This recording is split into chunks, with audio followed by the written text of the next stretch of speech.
I'll pick up where Bandhopadhyay left. In fact, I'll go slightly backward, way back to early 70s, when solar was primarily for space application. And in India, we started at that time. When the first oil crisis started, that was the time India started working in this area.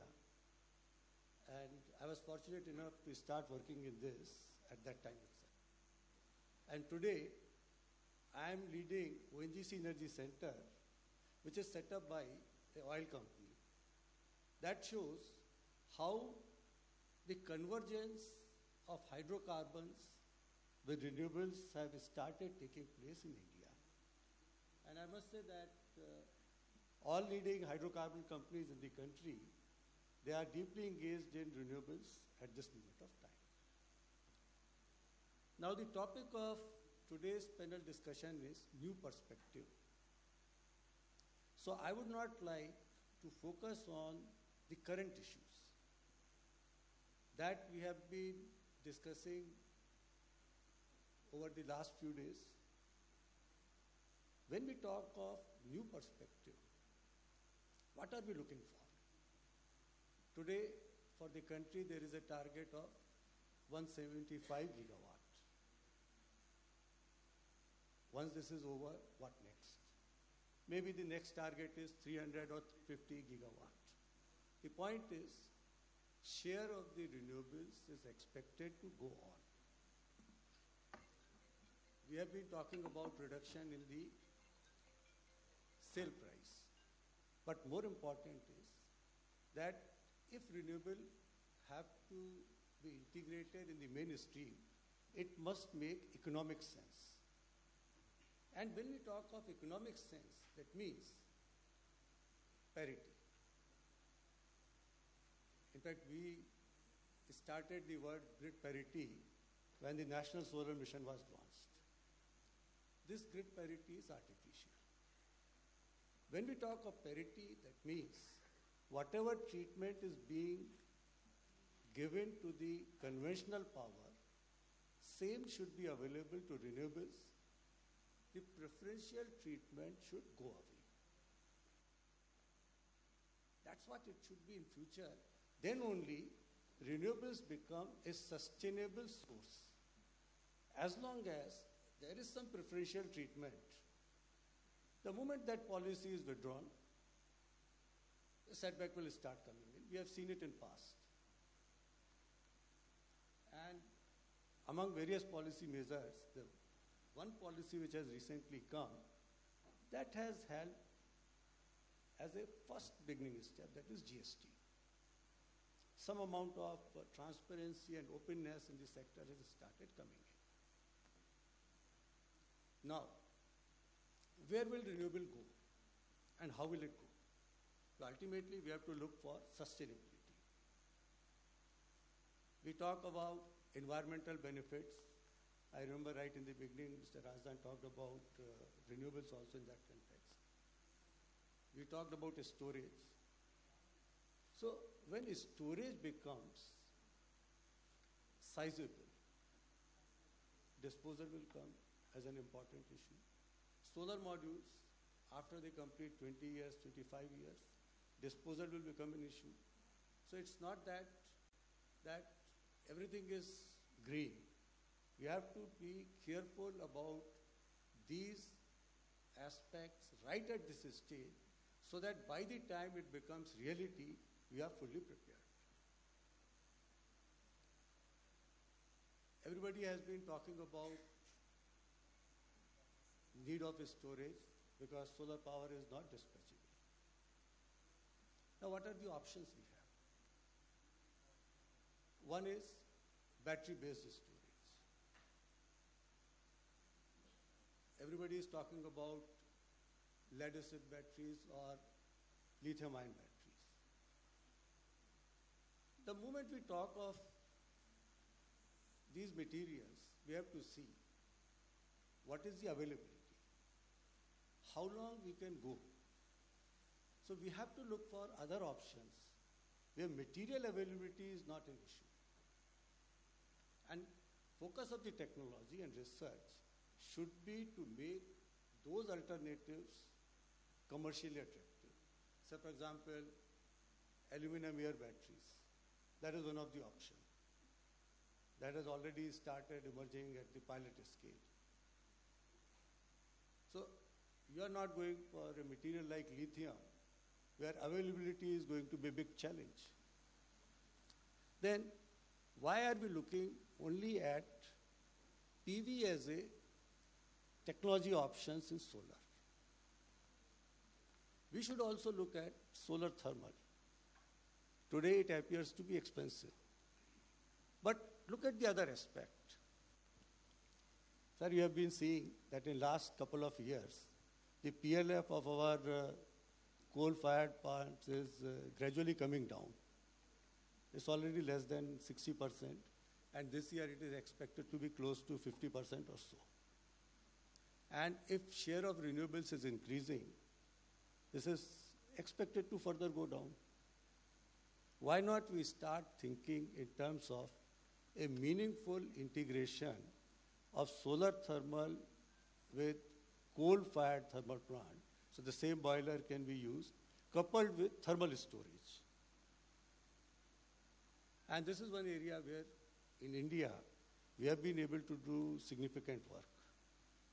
We have been able to develop certain salts which melt at 120 degrees centigrade and decompose at 680 degrees centigrade. So that means more heat can be stored and extracted.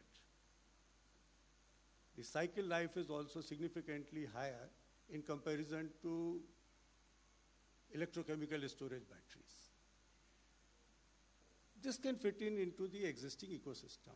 Now, thermal storage has other advantages.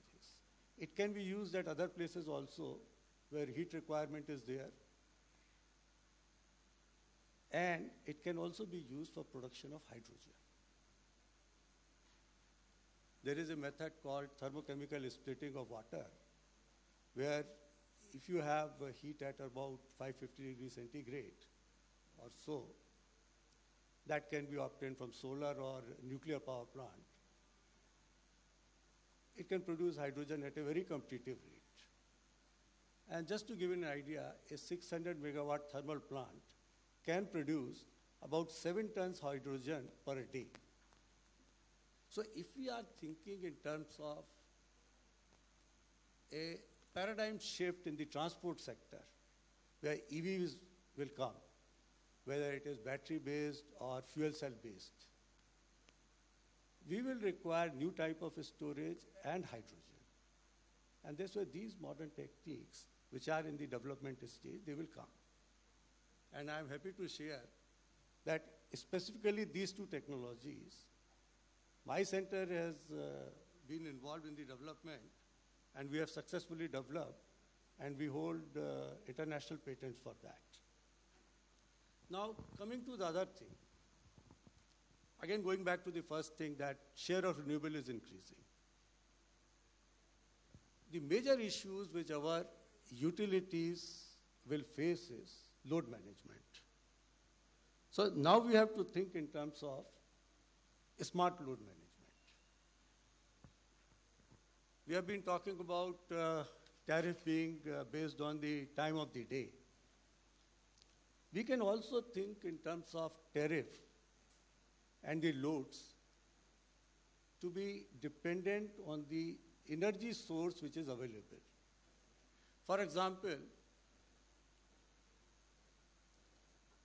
renewable sources, they can meet load for agriculture sector, domestic sector, commercial sectors, heating applications, and without expanding the coal-fired thermal power generation, that can be kept reserved primarily for industrial applications.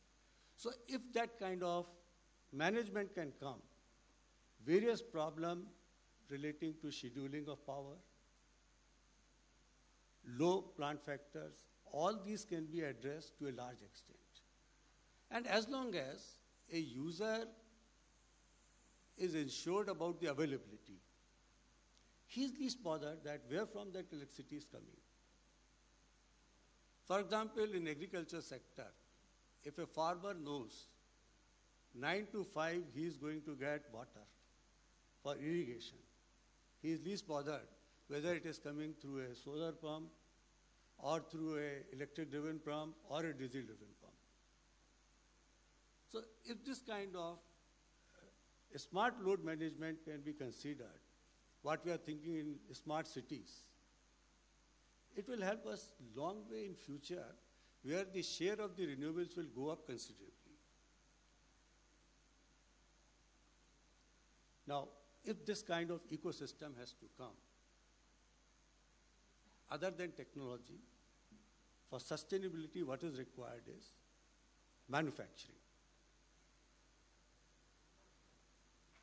Manufacturing is one aspect where rather than subsidies and other incentives, more important is the policy should be such that it gives business opportunities to the person who is investing into manufacturing with certain assurance. If that can happen, then for the entire ecosystem, investment will come. I think this is what Rajendra was also saying on the first day. So what Vivek said about astrologer, basically what is important is in these kind of things, technology forecasting and also techno-economics forecasting. We have seen that as a successful model in our country itself. 2010, when the National Solar Mission was announced, based on certain techno-economic projections, the idea of grid parity of solar was coined at that time. We have already achieved that at a time frame shorter than what was projected. So for future also, probably we should make an attempt on integration of renewables into mainstream so that it is not considered as an alternative. It is considered as one of the commercial options available for a distributing company or a consumer to opt for.